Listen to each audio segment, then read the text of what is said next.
Welcome to Shrenik Jain study simplified YouTube channel. बहुत सारे students का सवाल था कि sir ji airport authority of India ATC के इस previous year question solution series में फ़िज़िक्स के सोल्यूशन कब अपलोड होंगे। तो आपको बताना चाहता हूँ फ़िज़िक्स के डिटेल सोल्यूशन अपलोड हो चुके हैं। अगर आपको रेफ़र करना है then download Shrenik Jain study simplified app की लिंक्स आपको कमेंट सेक्शन में मिल रही होगी। विजिट कीजिएगा ये course AIATC exam course. Content section में जाना, उसके बाद ये PYQ सोल्यूशन फोल्डर पर आपको क्लिक करना है, फिर नीचे स्क्रॉल करना है और जाना है इस फिज़िक्स वाले फोल्डर में और आपको सारे के सारे प्रीवियस ईयर क्वेश्चन पेपर के डिटेल सोल्यूशन मिल रहे होंगे। जैसे 2023 का अगर पेपर रेफ़र करना है, ये रहा शिफ्ट 1 फिज़िक्स सोल्यूशन। अगर आप क्लिक करोगे ये PDF ओपन हो जाएगा और PDF भी काफ़ी अच्छे तरीके से डिज़ाइन किया गया है।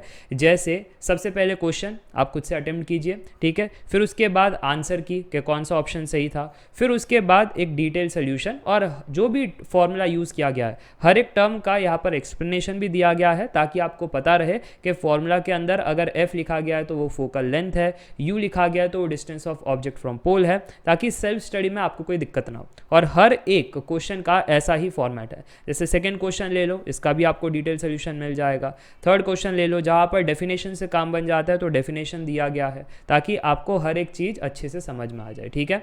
और अगर कोई फॉर्मूला यूज़ किया गया है उसके अंदर डेटा फिल करना है तो लिखा भी गया है कि कई यूनिट्स पर अगर कोई दिक्कतें आ जाए तो वहाँ पर सुलझाई गई है कि यूनिट यहाँ पर ध्यान से देखना। जैसे अगर करंट में लिखा गया है कि 500 मिली एम्पियर, तो यहाँ पर मिली का मतलब होता है 10⁻⁻3, तो ये आपको डेटा में मिल जाएगा, ठीक है, ताकि जब आप सब्स्टिट्यूशन करो, खुद से सॉल्व करो, तो आपको हर एक चीज़ पता रहे, कोई डाउट ना आए, ठीक है।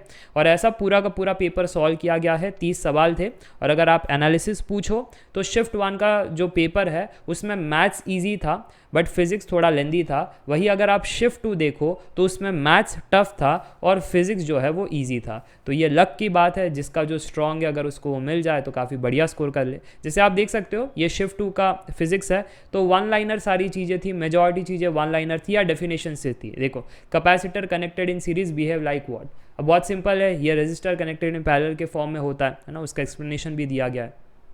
तो पूरे डेफिनेशंस पर खेला था, या फिर अगर सवाल भी थे तो NCERT के डायरेक्ट सवाल थे। यस, तो रिकमेंडेशन है अगर फिजिक्स पढ़ रहे हो तो NCERT के बुक्स को अच्छे से पढ़ो और कोई मटेरियल रेफर करने की ज़रूरत ही नहीं है, ठीक है। सो मैथ्स एंड फिजिक्स बोथ जो यहाँ पर क्वेश्चंस पूछे गए थे NCERT बुक से ही मिले थे। और अगर आप पूछोगे फिजिक्स में 11th में पढ़ना चाहिए या 12th का NCERT ज़्यादा पढ़ना चाहिए, तो मेजॉरिटी क्वेश्चन क्लास 12 के थे फिजिक्स के अंदर। पर क्लास 12 के जो कॉन्सेप्ट्स है उसका बेसिक बिल्डिंग ब्लॉक तो क्लास 11 का ही है ना, तो क्लास 11 तो पढ़ना ही है ना। पर मेजॉरिटी जो फोकस है फॉर्मूलाज, डेफिनेशंस, एग्जांपल्स, वो आपको क्लास 12 के करना है, इतना आपको ध्यान रखना है। तो मुझे लगता है ये बात तो क्लियर हो गई। अब वो 2022 का पेपर का सोल्यूशन देखना हो तो आप देख सकते हो, अगेन डिटेल सोल्यूशन यहाँ पर दिया गया है, क्लिक करोगे तो आपको सोल्यूशन मिल जाएगा, ठीक है।